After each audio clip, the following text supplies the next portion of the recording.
Okay, so welcome back, everybody. This is one of my favorite classes, and as Bob mentioned in our quick discussion, it's sort of scary how things are very similar to today. Doesn't mean you can poskin today from here, but it's just you can appreciate what's happening today from there. So I'm going to do a quick review. My title is When Politics, Religion Clash. You'll understand my title in about 10 minutes. I'll just begin with a quick background. Almost everyone's familiar with Yirmiyahu 70 years. It's like almost everyone talks about it, primarily because of Purim, because of what's called when the rabbis do biblical dating and try to figure out when historical events happened, in their attempt to figure out the Jewish calendar and what years took place, and when the story of Megillat Esther happened. So one of the famous midrashim is the reason why Achashverosh is making a party is because Yirmiyahu's 7 years were over and the base of Mikdash wasn't rebuilt yet. So again, that's a class in itself. Maybe we'll do when we get to Trei Asar. What's really happening. But most people associate Yirmiyahu with the Navi who predicted the Khurban, that the temple will be destroyed. And I'm trying to show you over and over again, Yirmiyahu doesn't say the temple is going to be destroyed. He say it might be destroyed if you don't do better, but he was trying to prevent its destruction. But there'll be one prophecy of 70 years, which is irreversible. And that's not the temple being destroyed or how long we're in exile for, but rather how many years the Babylonian Empire is going to run the Middle East. Now, that's not Yirmiyahu's opening prophecy. For the first 23 years of his career, he's warning the people to fix their ways. God's very angry. They haven't done proper tshuva. They have to fix their society. If not, he'll get really angry. He gave them 23 years to do tshuva. They don't listen.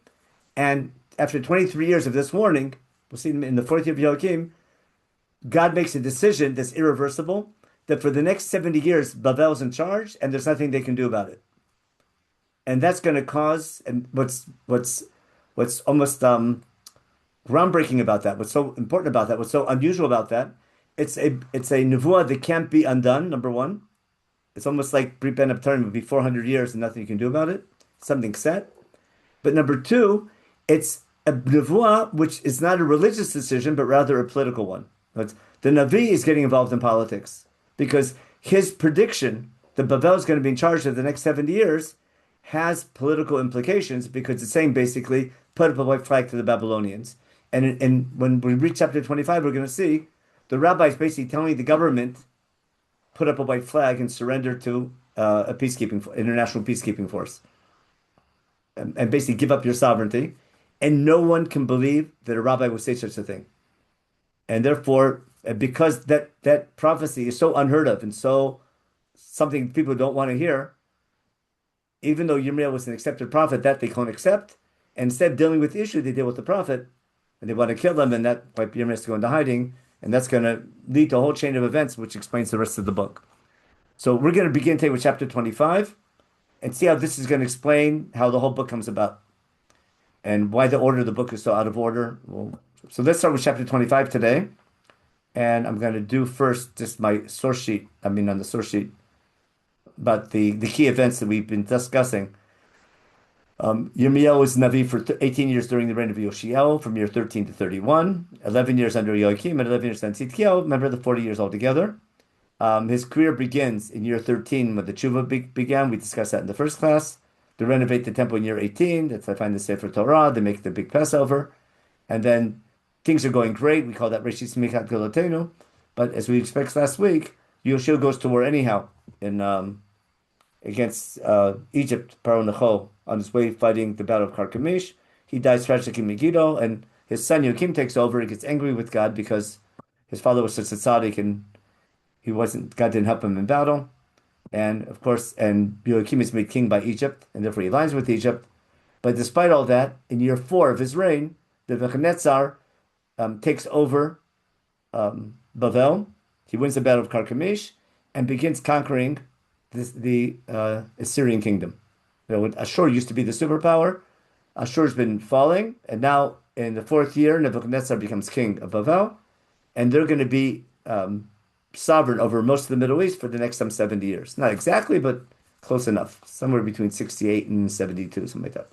Now, depends what you count starting and ending. Now, during Yoakim's reign, he's going to rebel against Bavel, and that will lead to the destruction, first the capture of Yerushalayim in the first wave of exile, and later to the second wave of exile and the destruction of the temple. But Yirmiyahu's main message will be given to the Babylonians. We're going to read about it today now in chapter 25.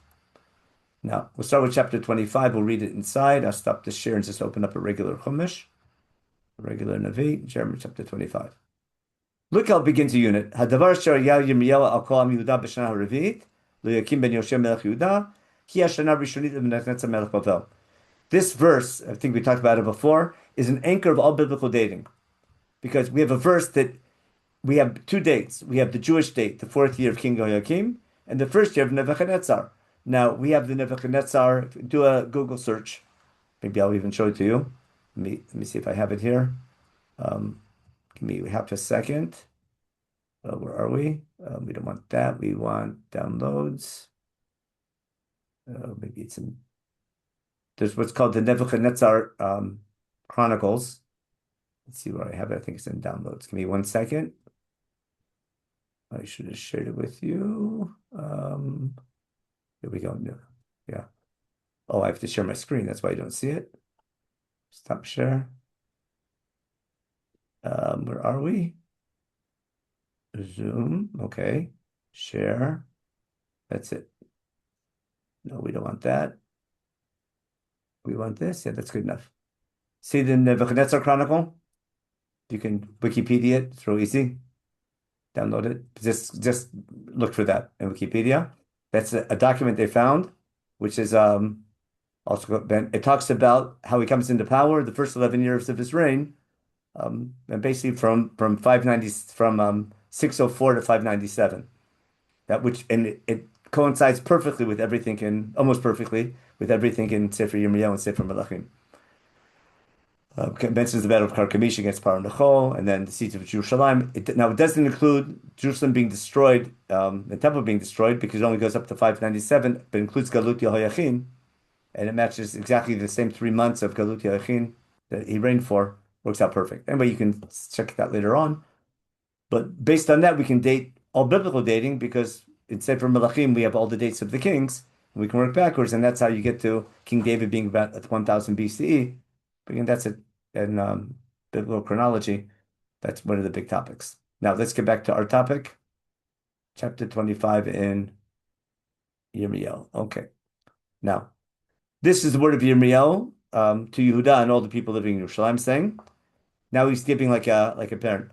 I've been warning you for the last 20-some years. From year 13 of Yoshiel, right, till today, till 4th year of Yoakim, that doesn't matter, 23 years, I've been telling you and warning you, of basically saying, fix your ways. Okay? That was chapter 7. Fix your ways, fix your society, and stay in this land that I gave you, that I promised you, that should be yours forever. But if you want to stay in the land, you have to be worthy of the land and act properly. Okay? Don't follow other gods in other ways, and don't make me angry with how you're acting. You didn't listen for the last 23 years, and that's bad. Lachain is a transition. No, this is the indictment, and here's your punishment, because you didn't listen to me. Listen carefully. I'm going to take the nations from the north, specifically Nebuchadnezzar, Melech Bavel Abdi. Notice he calls Nebuchadnezzar his servant, which is, whoa, it's like blasphemous. Calling Nebuchadnezzar as this evil king, destroying, killing tons of people, conquering lands, calling him the Eved of God. But what the Navi is saying, God is allowing Nebuchadnezzar to punish all the nations for their bad behavior, including especially the Jewish people, as we'll say soon in a minute. Okay, and I'm going to bring them on this land and all the nations around. Okay, and they're going to wipe everyone out. Now, and then this is the opposite of what we sing at a wedding. It'll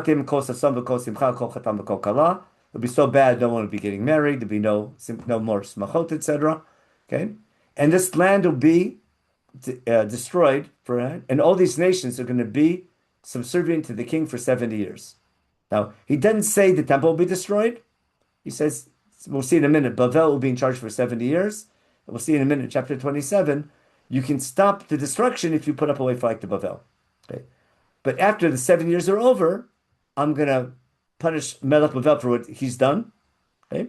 and he'll be destroyed. But I'm just using him as my puppet for the next 70 years. Afterwards, I'll finish him off. And then I'm going to bring all the punishment on him, like I say that later in Nevot HaGoyim of Yirmiyahu, he'll say what will happen to Bavel later on, because also they did evil as well. Now, then God tells Yirmiyahu to take this cup of wine, with this, at least symbolically, and make all these nations drink, and he goes on, and all the nations, including Yerushalayim, etc., and Paro in Egypt, and all of Arabia, right, and the land of Uz, okay, and the land of Plishtim and Ashkelon and Azab, all of our neighbors, Edom, Moab, Bnei Ammon, right, Lebanon, Sor and Sidon, etc., all these other faraway lands, okay, and then Kobechai, and basically all these nations around, basically that's the whole Babylonian Empire. They're going to take them over and tell them, Kol Mar Hashem Tzvot Yisrael, drink this cup of wine. And if they don't want to drink it, basically you have to accept it whether you like it or not. And then he says as follows. Listen to the logic. The city that is associated with my name, right? I'm going to punish, right? If I'm punishing all the nations, especially the nation that's associated with my name, of course they're going to, everyone's being punished, and you especially because you're the city carrying my name. And then he says, God, it's been sort of sleeping, but now God's going to come up like a lion roaring from his den. That's how Bavel's got to come out of nowhere and wipe everything out and wipe out all this lands, and God's going to judge all these evil people, and that's his message. Now,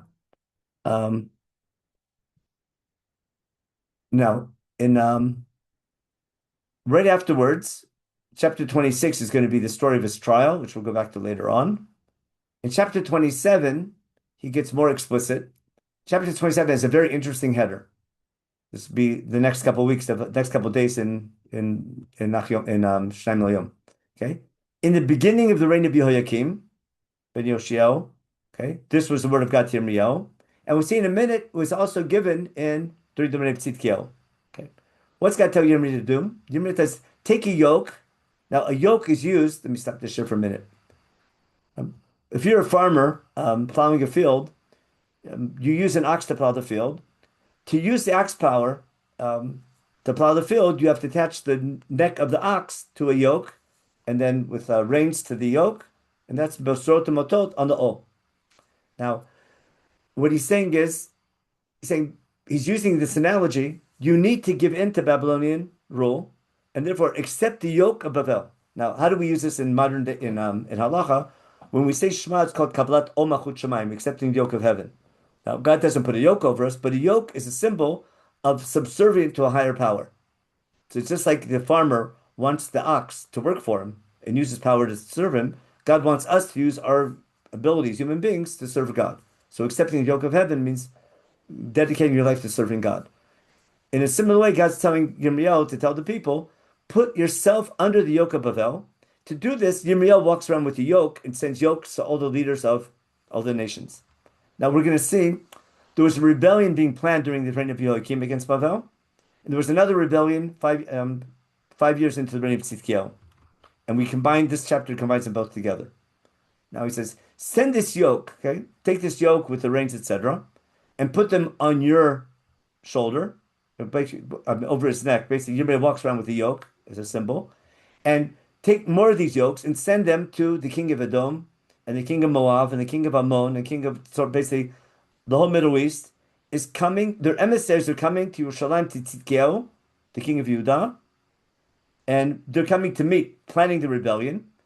And he gives it to them and says, tell their masters to tell their bosses back home, okay, I'm the God who made. He says, give them, I'm the God of creation. Okay? With my outstretched hand, I did this, and I gave the lands to whoever I see fit in my eyes. Now, this is the pasuk that first Rashi in Chumash quotes to explain why Chumash begins with creation. Now, notice this is the pasuk where God's taking the land away from us and giving it to the Babylonians. And now, Anochi natati et kol artzot ha'ela b'yad Nebuchadnezzar melech Bavel avdi, v'gam et chet Hashem natati lo avdo. Now, because I own the land, I made the land, it's under my authority. I'm giving the land now, all these lands, to Nebuchadnezzar, to clean house, to punish everyone for their bad ways, and then I'll punish him for what he did wrong. And all these nations are going to serve him and his son and his grandson until the time for his nation to be punished. Now, listen carefully.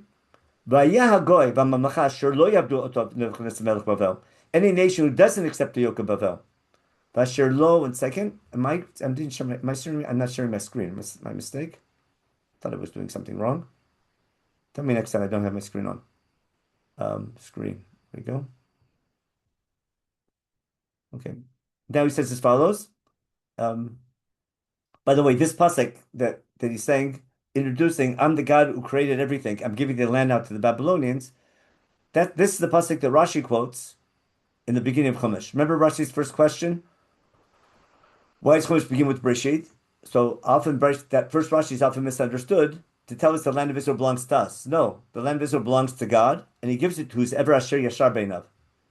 That's the quote Rashi quotes. Okay, but the Asher Yashar Beinai, and I need to know the land of Israel belongs to God, not to us, and we only have it if we're worthy. So I need Sefer Bereshit to know the land of Israel doesn't belong to us; it belongs to God. And to keep the land, we have to be worthy. That's one of the biggest themes in Chumash, the Tochachos and in Shema, etc. So you see that first Rashi is misunderstood, but I don't need Chumash to begin with creation to know the land of Israel belongs to Israel, belongs to God, and we need to know that we have to be worthy of keeping it. So how we act in the land is a way to keep onto it properly. Not saying it belongs to us, saying it belongs to God, and we have to be worthy of keeping it. Now he's saying as follows: all these nations are going to serve Bavel for the next 70 years. Okay, and then a nation who doesn't put themselves under the yoke of Bavel, they're going to fall to the sword. Okay, now listen carefully. All your advisors and your prophets, etc., and all your soothsayers, etc., they're all telling you don't fight, don't give in to Bavel, fight them. He says these are false prophets. He says because any nation who puts their yoke under Bavel, they can stay in their land. But if you don't accept Bavel, you'll be thrown out of your land. Now he gets specific. Specifically, Tzidkiyahu said the following: you want to stay alive, you want to keep your land, want to keep your temple, keep your city, accept Babylonian rule. Why should you die? Lama tamutu, you and your nation, by sword. That's what happened to any nation who doesn't serve Bavel. And now listen carefully. Don't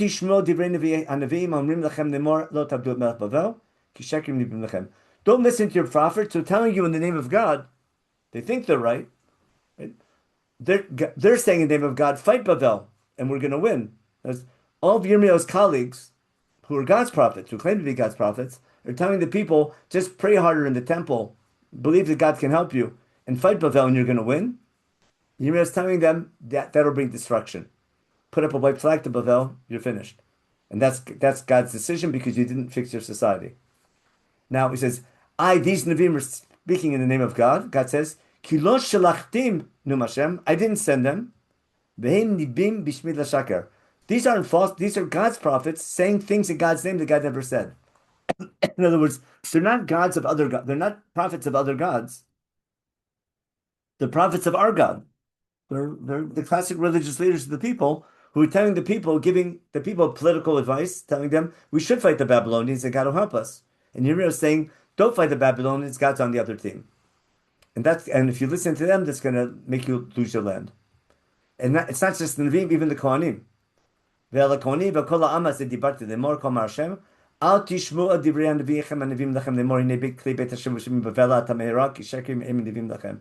Don't listen to these false hopes. These rabbis, these false prophets are telling you the vessels of the temple that were taken with Yehoiachin, with the first wave of exile, with Nebuchadnezzar. Remember when Yehoiachin went into Galut? That the Kedim are coming back. Keep your hopes down. That's not going to happen. Don't listen to them. Basically, don't fight Bavel. Don't think it's over. Don't listen to them. Serve Bavel and stay alive. Why should this city be destroyed? And if they're really prophets, tell the people to fix their behavior. Okay? And pray to God that the rest of the Kedim don't go away. If they're real prophets, they should pray to God that another wave of destruction shouldn't happen and that the rest of the temple shouldn't be destroyed and the rest of you shouldn't go into exile. Okay? Because God's saying what's going to be, the rest of the Kelim at the Beit HaMikdash are going to go to Bavel. Okay? Anything that Nebuchadnezzar didn't take in the first wave of exile with Yehoiachin, who take to Bavel in the next wave of exile if you don't give in to Bavel. Okay? That's the famous chapter. Now, in the middle of all this, this is one of the most interesting ones. This is we'll see in a minute. This is year 4 of Tzidkiel. And that year, early in the reign of Tzidkiel, in the 4th year of his reign, in the 5th month, Hanani ben Azur and Yirmiyahu get into a fight in the temple. In front of all the Kohanim in the Beit HaMikdash, there's a fight. Okay? What Hanani ben Azur, who was a famous prophet, he was a bona fide prophet beforehand, he says as follows, Kol Mar Hashem, we see these false prophets are saying things in God's name that God never said, but they're sure they're right. Kol Mar Hashem, El Yisrael Lemor, Shavarti to Melech Bavel. He's announcing Bavel is falling. Like, oh, king, it's over. And that's what everyone's hoping is going to happen. Everyone's making predictions how Bavel's going to fall.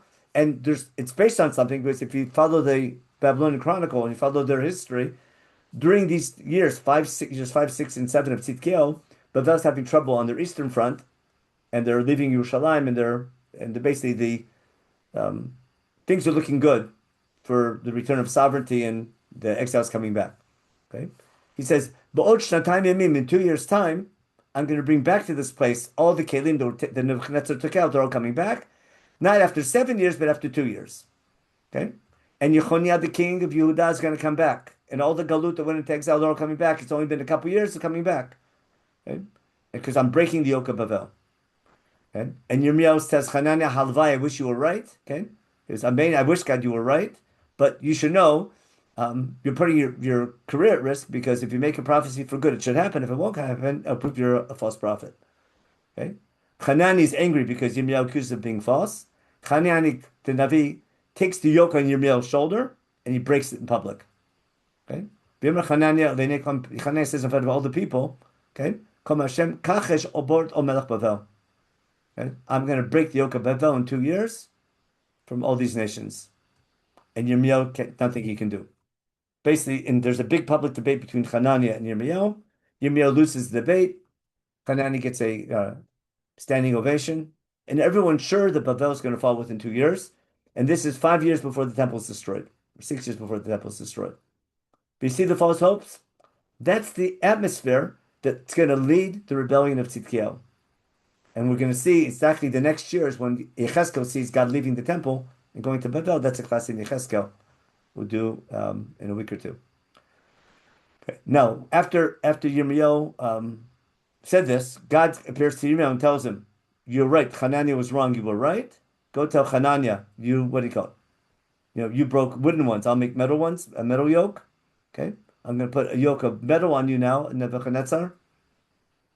And Yirmiyahu tells Hananiah, God didn't send you. Yeah? But you're misleading the people. You're causing these people to die. You're encouraging the people to go to war, and they're going to lose the war. And you're going to be responsible for all these deaths. Like, you understand this anger that Yirmiyahu has? These false prophets saying in the name of God, fight Bavel, and you're going to win, are going to cause thousands of people to die. Even though it's wishful thinking, but again, they're worried that Yirmiyahu is weakening the army because he's telling the people don't fight. Okay? And therefore God tells Yirmiyahu, L'chen kol mar Hashem, I'm going to, this year you're going to die. And sure enough, Hananiah dies that year. And guess what the people do? They blame Yirmiyahu for cursing him. No one's going to change their concept. They're just going to blame Yirmiyahu for everything that goes wrong. And that's why Yirmiyahu in the next chapter, in the same year, same time, he writes a letter to the Babylonian exile. He tells the people after Yechoniah went to exile, he sends a letter to the community in Bavel. The famous line, he tells the people, Kol Mar Hashem, to all the exile in Bavel, V'nu vatim b'shevu, Litu ganot v'chu peryan, build houses, settle down, get married, plant orchards, etc. Basically, unpack, build houses, don't live out of a suitcase, pray for the welfare of the city, because you'll be well. If they're good, they'll be good by you. Okay? Because God says, don't let these false prophets mislead you, because there's false prophets in Bavel also predicting the return. Don't listen to them. They're saying things in my name. They never said, I didn't send them. And then God says, what's God saying? Only after 70 years of Babylonian rule. Then I'll remember you, then I'll bring you back. But for the next 7 years, you're not coming back. But don't give up hope altogether. It's not over. But after 7 years, you'll come back, but no sooner. and and after 70 years, you have to call out to me, pray to me, etc. And then I'll be there for you. We'll talk about this in 2 weeks before Purim. We'll use this to explain events in Purim. They're all built on this. Okay. Then he goes on and on about there's more things. Now, in light of this, just we'll see chapter 21 in a minute.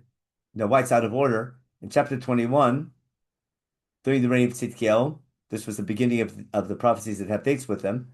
King Tzidkiyahu sends a message to Yirmiyahu to pray for them.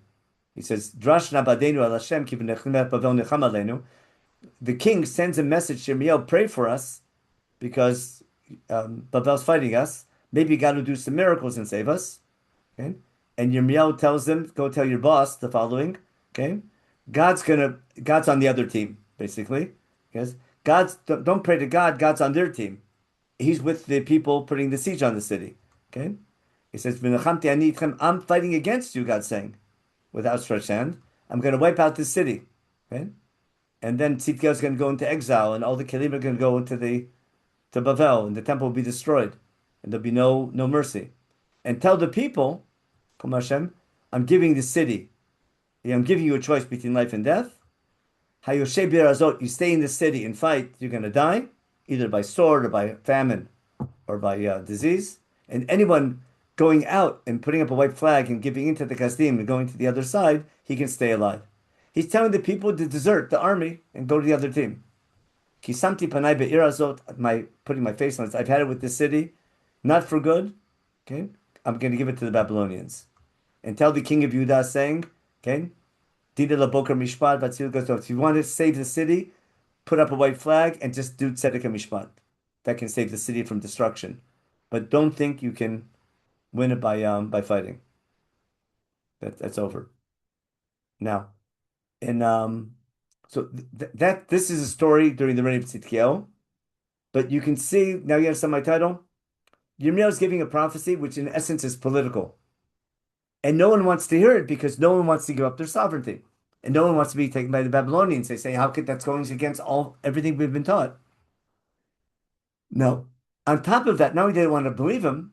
They're claiming that his prophecies are weakening the people and causing people not to fight, to the point they're going to blame Yirmiyahu for the destruction because he weakened the army with these so-called left-wing prophecies of giving in to the Babylonians. And Yirmiyahu hates his job, that's why he wants to die, etc. But that's now, why are the chapters out of order? So quickly, I want to show you something. Why it's in chapter 36, a little complicated for now. But we're going to jump to chapter 36, which is going to relate again to the 4th year of Yehoiakim. Remember, the chapter 25 is the 4th year of Yehoiakim when he gives his groundbreaking prophecy to give into Bavel. Nothing you can do about it. Now, in the 4th year of Yehoiakim, okay, Yirmiyahu said as follows. God told Yirmiyahu, now, this is after, we'll prove in a minute, this is after the Nevuah of chapter 25, but soon after. Because when he made the prediction, Bavel's taking over, right afterwards, that's when they accused him of being a Navi Sheker. Remember in chapter 26, let me go back for a second. In chapter 26, we have the story of Yirmiyahu being accused of being a false prophet. Okay. Because remember, he gave his prophecy of what he called. He says, this chapter 26 is the same event as chapter 7. God's house will be destroyed because you're not fixing your ways. If you don't fix your ways, but it will be destroyed. It can be destroyed. When the Kohanim and Nevi'im heard Yirmiyahu say that the temple could be destroyed, they catch him, put him on trial, and want to kill him for being a Navi Sheker by predicting the temple can be destroyed. Now, why do they want to kill the guy? What I want to claim is as follows. The real reason they want to kill him is because there was political nevuah of giving into Bavel. But that's not reason to put someone to death. That's reason not to listen to him, but not to put him to death. But I need a reason to put him to death, and that's for saying the temple could be destroyed, because how could God's temple be destroyed? So the accusing of being a false prophet is the excuse. The reason is the politics. That's my claim on chapter 26, and that's why it's right after chapter 25. That's why it's juxtaposed. Okay? And then there's the argument going back and forth. Should we kill him? Should we kill him? So the king decides to kill him, but he gets away. Some people in the government save him, and now Yirmiyahu goes into hiding. Okay, so Achikam ben Shaphan, the Shaphan family is always helping Yirmiyahu. They were with Yirmiyahu and they saved him from being killed by the king, but he has to go into hiding. Now, in hiding in chapter 36, soon I'll try to explain why chapters are jumping around. In the 4th year of Yehoiakim, right after he gave this prophecy of the temple can be destroyed and Babel's going to take over, and he has to go into hiding, okay, God tells him as follows. We learn lots of halachot from this. Kach lecha Megillat Sefer. God tells Yirmiyahu, it's time to publish. Take a Megillah and write on it, for the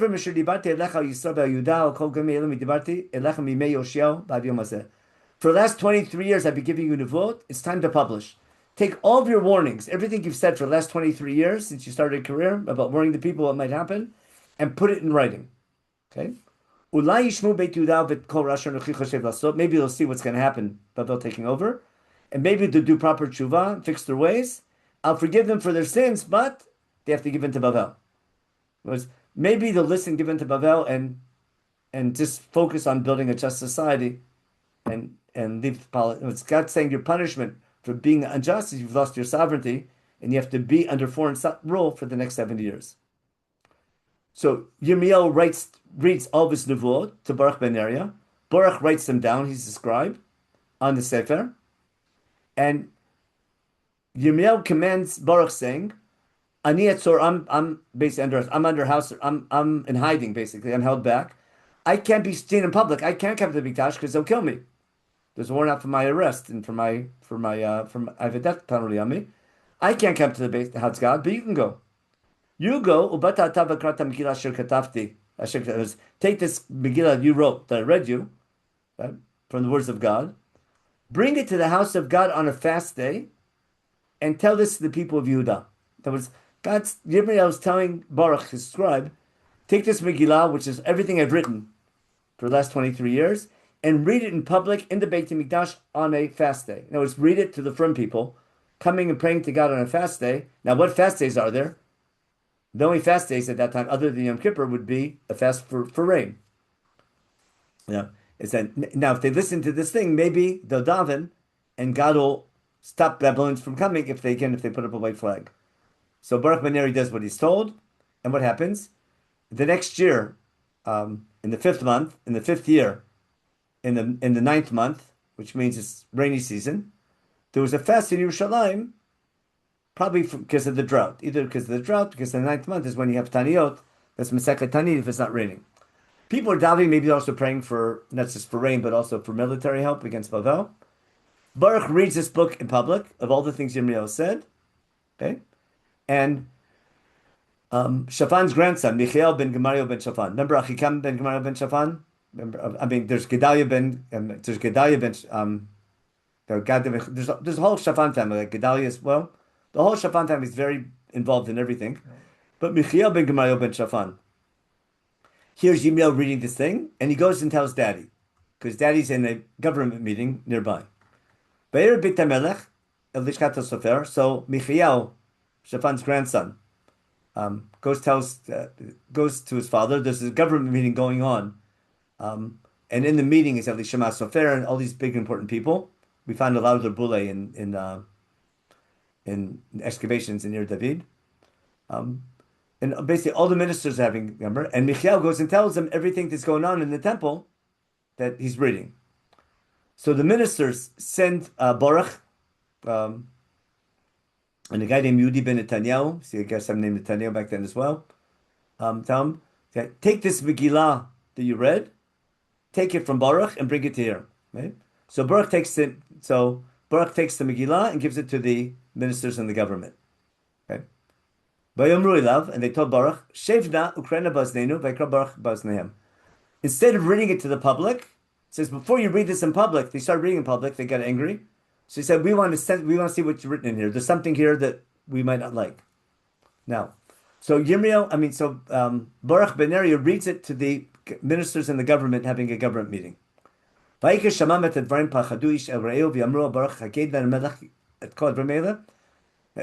when they heard all these warnings that Yirmiyahu was saying in this written document, in this written Megillah. It says, is this really from your Rebbe? Did you make this up, or is this what your Rebbe said? And they asked Baruch, Hagen lanu, ech katafta tevrei elu mipiv.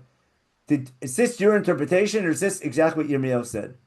Baruch mipiv yikra elai et kol vrei elu v'ani kotev al sefer b'dio. If you're learning a Sefer, all the laws of Safrut, we learn from this pasuk. You have to say the words and write it in Dio, in a Sefer. So basically saying, Baruch, I'm not making this up. This is from the rabbi's mouth. Okay? So now the Sarim have a soft spot for Yirmiyahu. They're afraid of him because they have a lot of pro-Yirmiyahu people in the government, but they know the king is not going to like them. So the Sarim tell Baruch, you get out of here. Go hide, you and Yirmiyahu, because no one should know where you are. Basically, they know the king's going to get angry. Okay? And they go to the king, and they bring the book to the king, basically.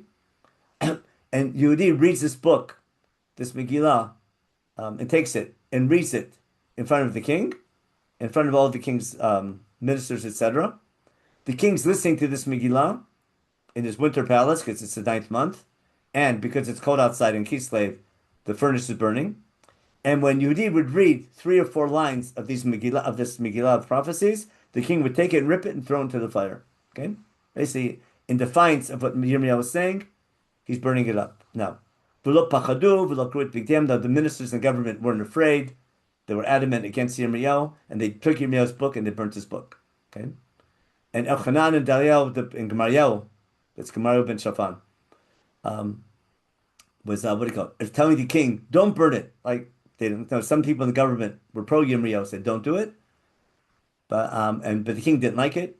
The king told Yerachmiel and Israel, these people, to take Baruch to arrest Baruch the scribe and Yirmiyahu, but God hid them. So that's why they're in hiding. But there's a warrant out for their arrest again. Okay. And then God tells Yirmiyahu, go republish again. Take another Megillah and write it again. And write upon all these things. The first one was republish the book. Now we have to find out why Yoakim burnt it. Val Yehoyakim, this is key. Val Yoakim melech Yehuda Tomar. Tell the king as follows: Kol Mar Hashem, Atas sarafta et Megillah. You burnt this Megillah. Hazot lemor. Madua katafta le lemor bo yavo melech Bavel v'shchit et haaretz hazot v'yishbit mimeno dam b'yma. Why is he burning the book? Because what does it say inside? Melech Bavel is going to come and take over the country. The book is being burnt for its political content. But the second I don't like the Navi's political views, I burn his religious views as well. You understand? Once you're puzzle, you're puzzle. So Yirmiyahu, most of Yirmiyahu's Nevot are not political. Most of his Nevot are religious and are about society and about following God properly and building a just society. Everything we saw beforehand. But he included in year 4, all of a sudden he got political, saying given to the Babylonians. And that's in the Megillah, and therefore God tells him, and therefore what's the king do? The king burns the entire book. Because the king burnt the entire book, God says, I've had it with the king. He said with Yoakim.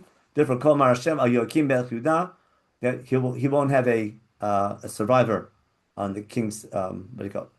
Yes, he won't have a survivor as the king, and his carcass will be, he's not going to have a proper funeral. Okay? And basically, he and his offspring will be cursed forever, etc. Okay. And therefore, Yirmiyahu takes another Megillah, gives it to Baruch ben Neriah, and Yirmiyahu writes the second version, after the king burnt that one, and added many things to it. Now, this is the story how the book of Yirmiyahu comes about. You understand? I have the published version, it burnt, and then he republishes.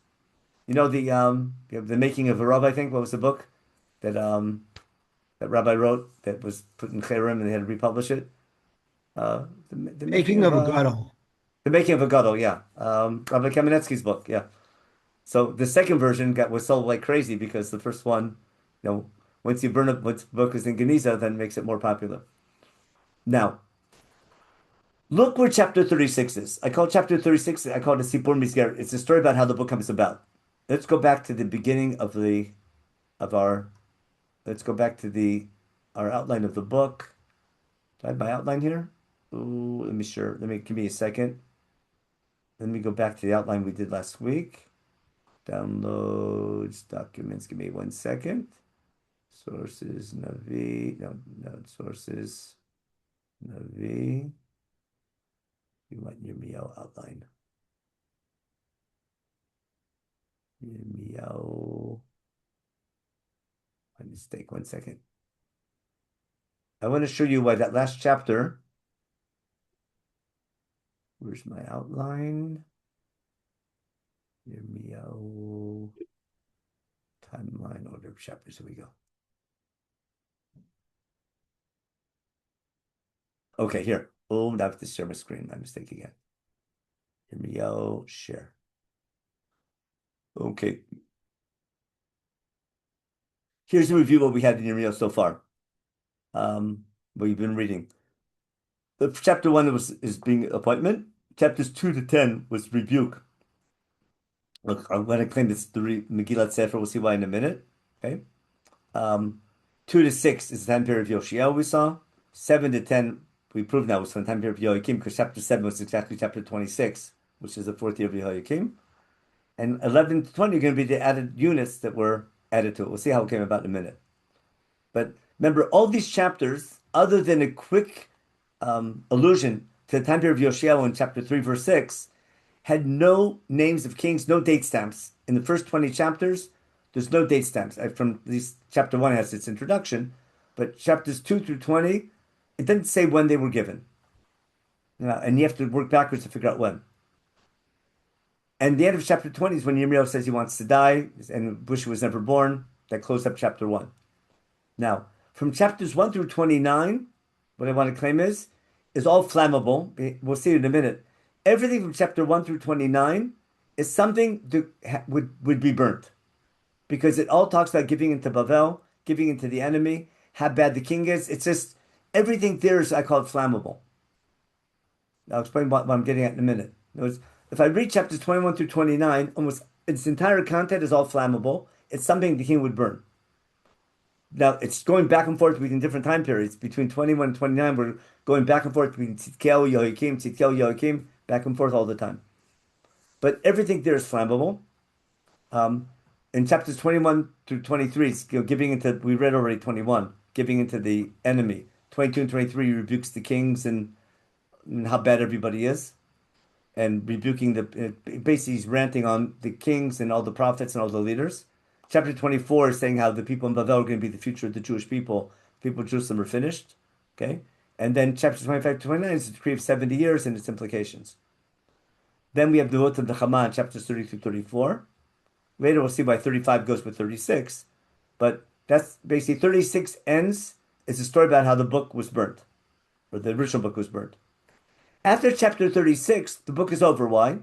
I have two appendices afterwards. Chapters 37 to 45 is an historical appendix to the book. It's like Sefer Menachem. If then we'll read it next week, because it'll be next week's material.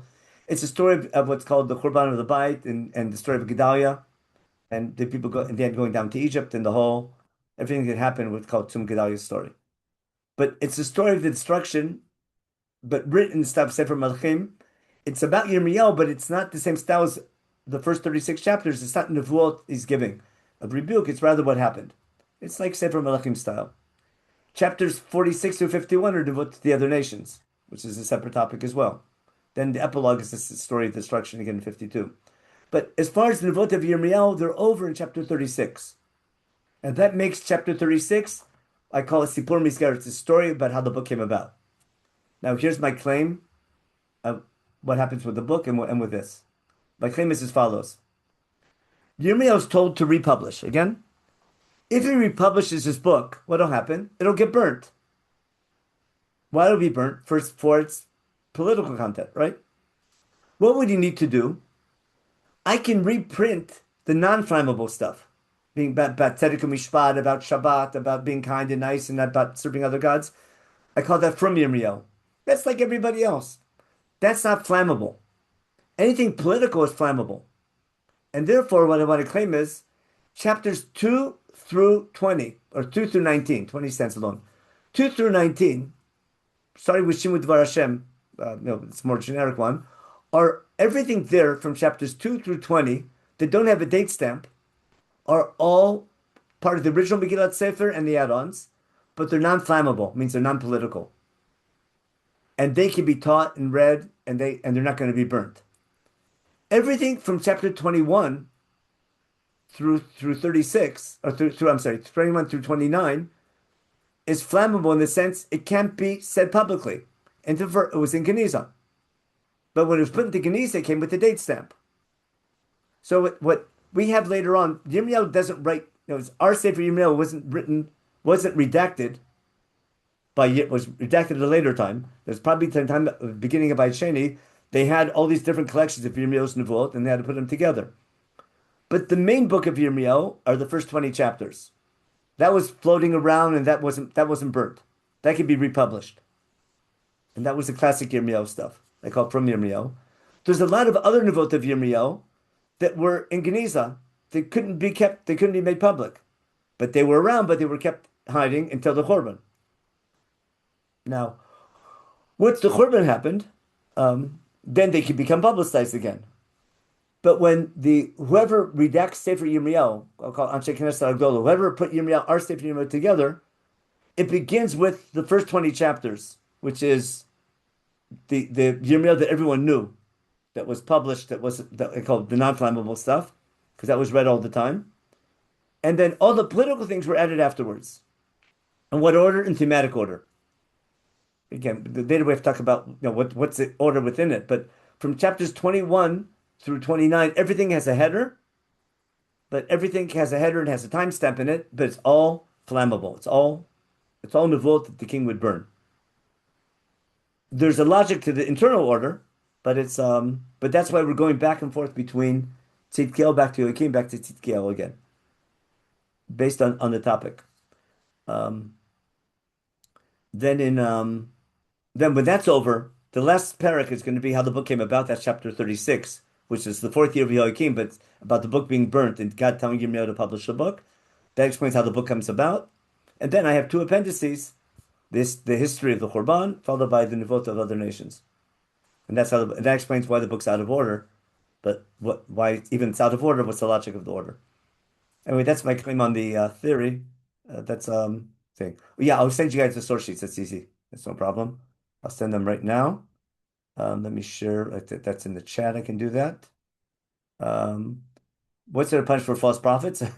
The punishment for false prophets is listening to them. What is something? You get what you deserve. We'll see. Should I show you this? Let me show you this real fast. One of my favorite. It's a topic in Yecheskel, who's a contemporary with Yirmiyahu. But in chapter 14, where's that? How do we get to Yirmiyahu? How do we get to? We want to get to Ezekiel. Chapter 14? Yeah. He's ranting on them. Okay.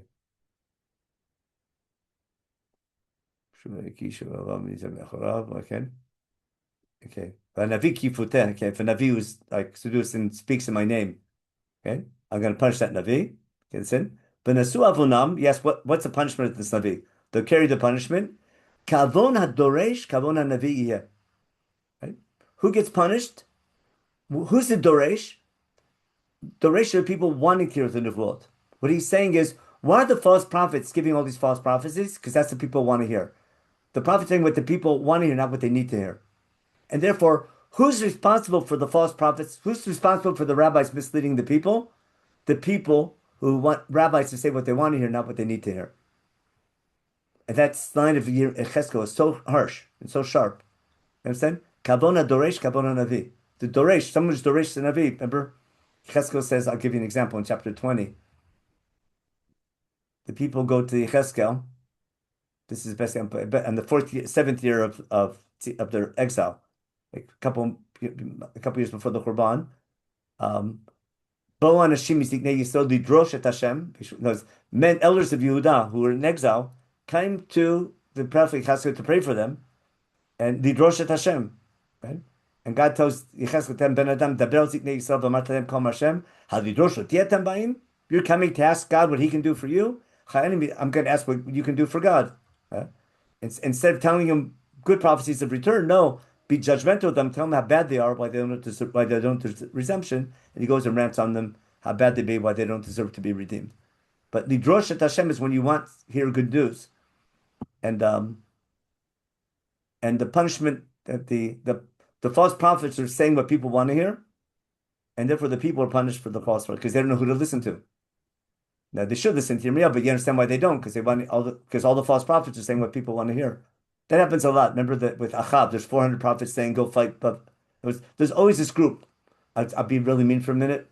I call them Rabbi Yesha, without taking sides. But all of a sudden, there's like always 100 prophets always saying the same thing. The second there's a thing, there's always a whole list of people signing the same document in charge of something. You have like right away, anything political, you have 100 rabbis who are going to sign right away. Anything right wing. Again, it could be the right. I'm saying the wrong. But the fact that all of a sudden everyone agrees on something, that Rabbi would say it all the time. If everyone's agreeing on something, something's wrong. This is what Chazal say. If it's in Hedron, when everyone's saying the same opinion, something's wrong. There's got to be always a dissenting opinion. Like the stock market. Yeah, pretty much. Okay. Also Navim. Anyway, I shouldn't be so. Again, don't get me wrong. I'm not saying that nowadays right wing's wrong, left wing's right, but beware of rabbis saying what people want to hear. And now Yirmiyahu was a very specific situation, very complicated. What God wants to do today, that's a different question. But there's no doubt his main message of God judges us based on our behavior, on the society that we build, and don't basically beware of prophecies only predicting of wanting to hear only good things. Beware of that. And that was called the Masaot. That he says, oh, no, there's Masaot that people want to hear, our enemies are going to fall. And God says, no more Masaot for you. The Masaot will be about you. So with that depressing thought, I'll send you the source sheet now in a minute. I'll send it to the WhatsApp group also. Okay? But those are the main ideas behind it. And that takes us through basically chapter 29. There's so much good stuff inside. And chapter 22, 23, we have to go back over again. That's when he rips into them, the king for not doing tzedek and mishpat, and what can save the country. And then for good reason, we have two prakim of nechama. After all this, with the famous nechama things, and then we go back and get to the Sipur Mizgeret. So next week, I think we have one more class left in Yirmiyahu, probably. I have to do the cheshbon, but there's 14 chapters more, so there are 25 now, 40. Yeah, a week and a half of Yirmiyahu left. But today I want to make sure I understand this event in year 4 of Yehoiakim. That's the watershed event where he makes a political prediction of giving into Bavel, which can't be changed, and that's why everyone hates him. And his colleagues are sure he's wrong. And that's why, to save the people, they're accusing him of being a false prophet. And that's why Yirmiyahu prays that God should kill the false prophets. He says, because they're causing people to die. He's so frustrated and he hates his job because he doesn't want to be. He was behind the whole right-wing revolution of Rashis Michal Goloteno. Now it's all backfiring on him. And that's why he's so down and depressed. But that's poor Yirmiyahu. That's the end of chapter 20 when he wishes he was dead. And those chapters are really exciting. I mean, they're sad, but they're full of action. Probably chapter 22, 23 is the most important one. But they're all good. Okay, maybe next week we should do a little Nechama Yirmiyahu gives as well, and we'll do the story of Tzom Gedalia next week as well. Okay, any other? I'll share the short sheets to the. I'll share them right now, but I'll also put them in the WhatsApp group later on. Let me do. Wait, I don't want to do the share. I want to do share a file chat. Attach message. Where are we? Here we go. How do we do that? Attachment. Probably that. No, that's a screenshot. File, here we go. File. Navi, Yirmiyahu.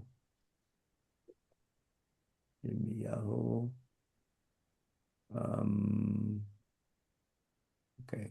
No, that's one in Word. That's a file in Word coming out. Why isn't that sending? There we go. And then there's another one in Yirmiyahu outline. Outlined.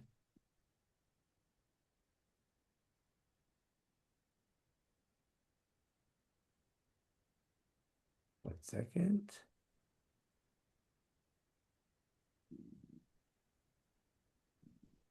Timeline outline. Here we go. This one you want? Okay. I'll send it to you in Word so you can play with it if you want. And I'll share another one. Yirmiyahu. This one, oh, we did that one.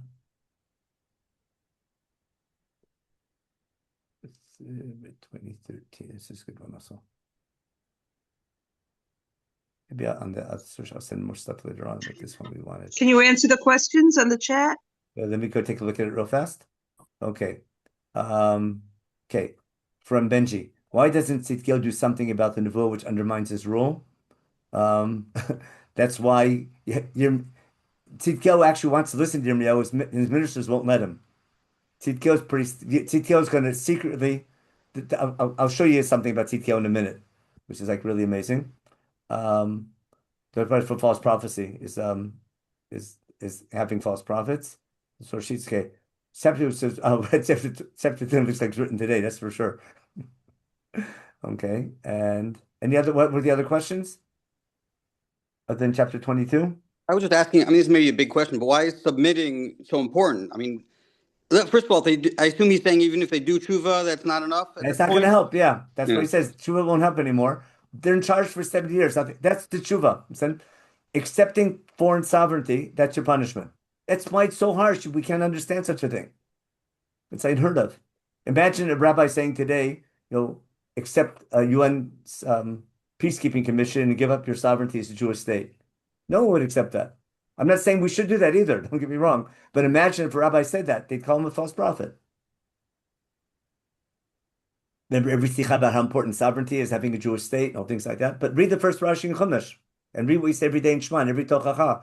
If we don't serve God properly in the land, he'll throw us out, or we have to get punished. So he's basically saying no more chance for tshuva, but you have two options for punishment. Either he says, I'll show you here. He says it explicitly. Remember back in chapter 27? He says, it's what he tells Tzidkiel. Let me show you. Let me first show you. Here, let's go back to, what was one in Yirmiyahu? Yirmiyahu. Let's just show you in the Hebrew real fast. In 27. This was explicit in chapter 27. Give some for a second. What did he tell them? Here. In verse 13. Here, 14. Or 15. 1 second. Vel Kohanim. 1 second. Vel Tzidkiyahu. Yeah, here. Yud Vel Tzidkiyahu melech Yehuda dibarti kodem melo lemor. Haviu Sefer melech Bavel v'yivdu oto v'yifiu. Okay. Lama tamut ata v'amcha b'cher v'rabadever asher anochi dover asher yivol melech Bavel. Don't listen to the false prophets. Okay, don't do, because they're saying things in my name I never said. I never sent them, and they're giving prophets my name, okay, to make you leave. Got it? And tell the Kohanim and Nevi'im, don't listen to these false prophets either. Okay, don't listen. And if they're really prophets, if they're real prophets, okay, pray that God shouldn't punish this anymore. And basically to give in to Bavel and just fix your city. That's why, speaking of chapter 22, let me do this in English Hebrew better. Chapter 22 says everything. Let's go back to, no, wrong one. Here. Yirmiyahu chapter 22. Okay, this is a generic nevuah to Malchut, to Beit Yehuda. Okay, this is flammable. We'll see why. Tell the word to the king of Yehuda, Kol Hashem. Asu mishpat u'tzedakah, atzilu gazu me'arasho, geriyotam v'avnat tanu v'tachmosu, tamlaki. This is actually the same thing as chapter 7. Build a just society, and that's the job of the king to make sure it's done. If you do that, God says, okay, you can keep your kingdom, you can keep your horses, your royal, everything. You keep your palace, you can keep your country. Right? If you don't listen to me and do this, right, the city will be destroyed. This is like generic from beforehand. Okay. Then he talks about how what do you call it? I love you. I want this country to be great, and now you're going to be destroyed. I'm going to wipe everything down, and the nation will come and wipe you out. And then he talks about don't cry about Yoshiyahu dying. Cry about Yoachaz going into exile, because he's going to exile. That's the story of what happened to Yoachaz, who's now his name Shalom. And then he yells about Yehoiakim, Hoy ben etablo tzedek, etablo mishpat. And no, he's yelling about how bad Yehoiakim is, only caring about his big building projects. Are you in competition with the cedars of Lebanon? Your father Yoshiyahu ate and drank, did mishpat and slakah. He was happy. He judged the poor, etc. It was good. That's what it means to know God. We talked about that last week, not knowing God. You only want to do is your corruption. Therefore, God says about Yoakim, you're going to die, a terrible death, and you're not going to survive all this. But in this parak, it seems if you do tshuva, it won't be destroyed. You won't be destroyed if you do tshuva, but part of the tshuva is giving it to Bavel. That he clarifies in chapter 27. That's why it ends in chapter 23. This makes it to Shemon Esrei. But he gets he yells at all the people ruining my nation, all the shepherds, being the political leaders, causing my nation to be dispersed. Okay, you cause my nation to be out. I'm going to go punish you, and I'll bring them back. You'll be dead, and I'll give you better leaders, hopefully, in the next election. Hinei yamim ba'im nu Hashem, v'kimoti David tzemach tzadik, u'malach melech v'skeo v'asa mishpat tzedaka ba'aretz, b'mavti v'shay Yudah, v'so yishkol nevetach v'zeh shmo shikra Hashem tzidkenu. Therefore, that's why Yirmiyahu has Bel Bavel call Matanya Tzidkiyahu when Bavel takes over after Galut Yoyachin. But Etzemach David comes from here in Shemon Esrei. And the Bracha Melech Tzedakah Mishpat comes here from Shemon Esrei. And we have it again in chapter 33. I think it's in 33. I'm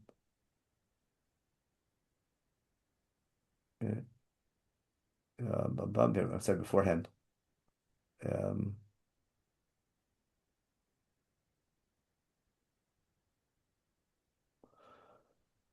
This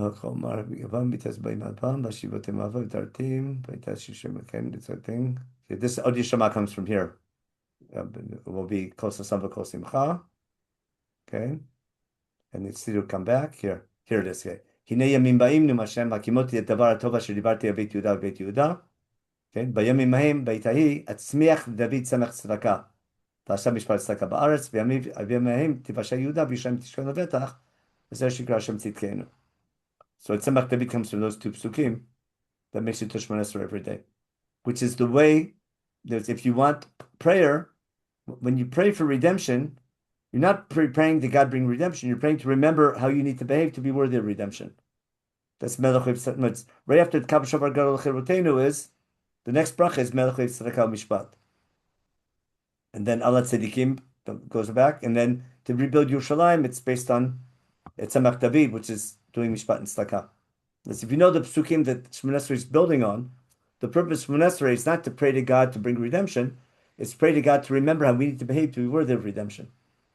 It's called transformative prayer, which is when you see the brachot in Shemon Esrei and you see the nevuot they're built on, that there's no doubt they were built on these nevuot and the things of Chumash. It makes Shemon Esrei quite different. And then Yirmiyahu we'll see later on, and maybe we'll see that next week, where he calls people, we saw that in chapter 7 a little bit, people coming to temple just praying for rain, but not fixing their behavior. He calls them idol worshippers. He calls them Yerov Debal, because you're treating your God like a rain god. And the people don't like hearing that, and that's why they get angry at him. But that's a whole long thing of Yirmiyahu. So that Tzemach David is only after submission. Then in a later period, after 70 years, then you'll have the Tzemach David arise. Does that mean? If you want to stay, you have to practice in Galut. But you don't come back. Don't do next week. When do you come back? Once the 7 years over. But you need a clean house, because God said, I warned you for 23 years about Tzedakah Mishpat. You didn't get it. You need a harsh punishment. What's going to happen is like this. If every time they daven and said, I'm going to do better next time, like this happened, so as soon as they start doing liberal tshuva, God comes and saves them.